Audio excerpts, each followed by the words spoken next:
Hey guys, it's Chris. From the chilling photos of people taken mere seconds before their death to some of the craziest photos taken before absolute disaster.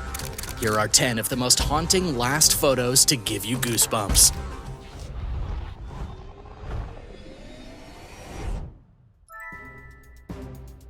Number 10. The Last Selfie. Like any other story of a person's last moments here on Earth will leave you shaking your head with a disturbing feeling in the pit of your stomach. A mother of 3 slipped and fell to her death right in front of her family at a popular spot in India just moments after taking her final selfie. The picture that the woman took was of her and her husband, seemingly happy just moments before she slipped and plummeted 500 feet. A fall from that height is enough to turn a person into a pile of bones, and as you can imagine, her family was shocked by what happened. They quickly contacted the police and a rescue operation was underway. The police didn't recover her body for 5 hours, eventually finding it splattered at the bottom of the cliff. To make matters worse, she had allegedly been trying to take yet another selfie when she got too close to the edge and lost her footing. Be warned, selfies can be dangerous. Always watch your step, especially when you're near a tall cliff. Number 9. Waiting for disaster. On December 26, 2004, one of the most devastating tsunamis in modern history smashed into Thailand. At the time, the beaches were filled with vacation goers enjoying a sunny Boxing Day. Among the tourists were 155 Britons, who were killed almost immediately. One of the Britons was Deborah Garlick. Her final moment alive was captured in a chilling photograph in which she can be seen lounging on the beach in a bikini, surrounded by other happy beachcombers, none of whom had any idea of the tragedy that was about to strike. She smiled, struck a pose, and someone snapped a photo.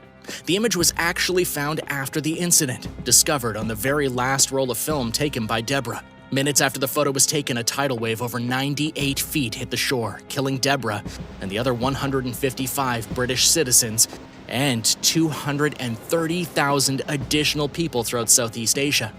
The earthquake that caused the tsunami measured 9 on the Richter scale. It destroyed everything in its path and almost everyone who was on the beach that day.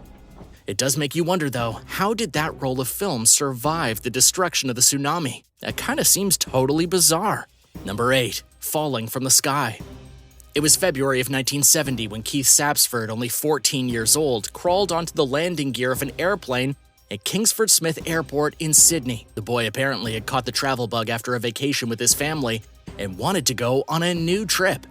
Being 14, he thought it was a good idea to climb onto the landing gear. Unfortunately, his exuberance would cost him his life. Somehow, Keith managed to get onto the tarmac by himself and then climb onto the landing gear of the aircraft headed to Tokyo. He then sat patiently inside the gear for hours, anticipating the takeoff. What the boy didn't know was that the landing gear opens after takeoff so that the wheels can fold in again. When this happened, the boy fell from the landing gear and plummeted 180 feet to the ground. But to be honest, he wouldn't have survived the flight anyway, considering he was only wearing shorts and a t-shirt. So if he hadn't frozen to death, he would have run out of oxygen. But here's where this story gets nuts. Amateur photographer John Gilpin was snapping photographs at the airport and never even saw the boy fall out of the airplane. It wasn't until a week later when he developed his photos that he realized he had captured the exact moment that the boy fell from the landing gear and tumbled back towards the earth. He captured the boy's tragic last moment, the brief few seconds before he hit the ground in which he probably realized he had made a deadly mistake. I mean, I'd be haunted if I developed a photograph and saw something that disturbing on it, wouldn't you? Number 7. Paul Walker's last photo. The world was shocked when Paul Walker, only 40 years old, crashed while a passenger in his friend's Porsche Carrera GT. The car was driven by Roger Rodas, who managed to smash it into a tree. The car burst into flames and Paul Walker burned up in the wreckage.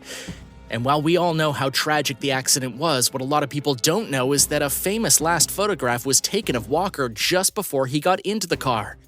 In the picture, Walker leans into the window, apparently putting something into the car before he hops in himself. His famous last words right around the time the picture was taken were, "Let's go for a drive."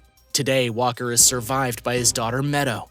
The final picture of him, which was taken at a charity event, is a lasting reminder of how quick and unexpected our last moments can be, regardless of how famous or wealthy we are. Number 6. Walking the tightrope. Karl Wallenda was a tightrope master who lived between 1905 and 1978. He founded the Flying Wallendas, who you might know as an old daredevil circus act once famous throughout the world. The stunts performed by the Flying Wallendas were so dangerous because they often performed them without any sort of safety net. Karl himself went through his career largely unscathed, even though there were several tragedies associated with his act. He continued doing stunts until 73 years old, when he tried to walk across the two towers of the Condado Plaza Hotel in San Juan, Puerto Rico. The wire was stretched 121 feet above the pavement. Someone managed to snap a picture of Karl as he was about halfway between the buildings. By the look on his face, he seemed to think everything was okay. But just seconds after this final photo was taken, Karl fell to his death. The tragedy was blamed on faulty wiring. The wires had apparently been set up by amateurs who weren't even affiliated with the Wallenda family. Their negligence resulted in a whole lot of horrified spectators when Karl's body hit the ground. Have you ever been with someone right as they became the victim of a tragic accident? Did you ever watch someone fall off a building or get struck by lightning or get into a car accident? How did that affect you? It can be a serious and traumatizing experience, so if you do have any stories you want to share, please let me know down in the comments below. Number 5. The Volcanologist.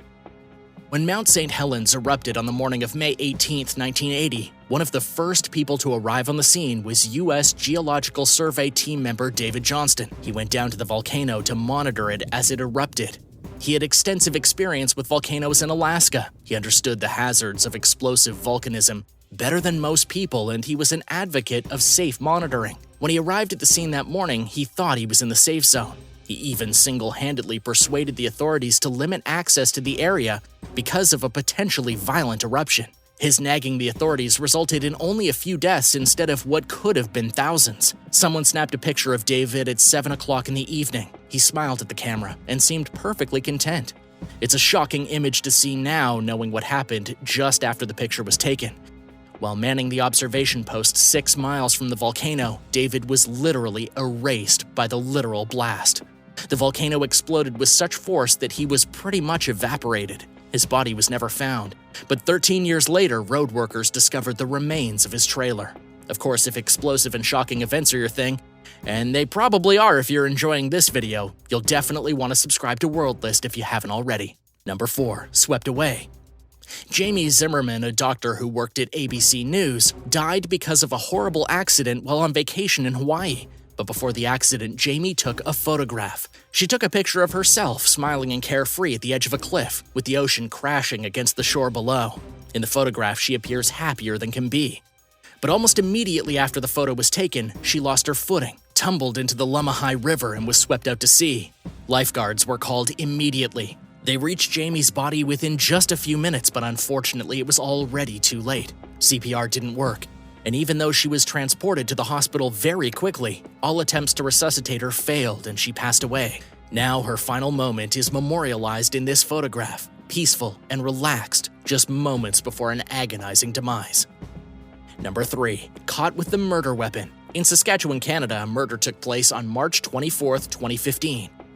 The body of Brittany Gargol was discovered lying on the side of a road. This girl was only 18 years old, and hours before her death, she posed for a selfie with her friend Cheyenne Antoine. The selfie was posted to Facebook right before they headed out for the night. After Brittany's body was found, police interviewed her friend, but Cheyenne claimed to not know anything about it. She told the police that they went drinking and met up with a friend, and then she left to go to her uncle's house. However, it soon came to light that Cheyenne was lying. Her uncle admitted that she had asked him to lie for her and tell the police that 2 strange men killed Brittany. As if that wasn't horrendous enough, police eventually realized that the murder weapon used to strangle Brittany was actually in the photograph taken of the 2 before they went out that night. Brittany had been strangled with a belt, with Cheyenne's belt to be exact, and she was actually wearing the murder weapon in the picture that she uploaded to Facebook with her murder victim. 2 years after the murder, Cheyenne finally admitted to the police that she was guilty. She has since been charged with second-degree murder. She also admitted that the only reason she killed her friend was because they were drunk and got in an argument. She was so angry that she took off her belt and strangled Brittany with it. Of course, she's now in prison for her vicious crime. Number 2. A bad date. Sydney Loof was excited after she had a date with a woman named Audrey whom she met on the internet, but she was also nervous. She had poor experiences in the past meeting other women off the internet, who often requested that they involve a male, usually a boyfriend, in their private activities. Well, Sydney had every right to be nervous. It turned out that Audrey was not who she said she was. She was later identified as Bailey Boswell, and yes, she did have a boyfriend. On the second date, Sydney was strangled to death, allegedly by accident during a rather inappropriate game that involved her, Bailey, and Bailey's boyfriend. However, whether the strangulation was accidental or not, Bailey Boswell was charged with first-degree murder and conspiracy to commit murder. She was also charged with improper disposal of human remains, because after Bailey and her boyfriend strangled Sydney to death, they dismembered her and tried to get rid of her remains. But here's where the final photograph comes in. This is potentially the saddest last photo anyone has ever taken. Sydney was only 24 years old, with her whole life in front of her. On the night of her second date with the girl who would murder her later that evening, she posed for a smiling selfie on Snapchat with the caption, "Ready for my date," and a heart eyes emoji. She was so excited to go out with her new friend, but in the end, she was abused and murdered. It's difficult to overstate how tragic this is, so be careful meeting people on the internet. Number 1. R. Bud Dwyer.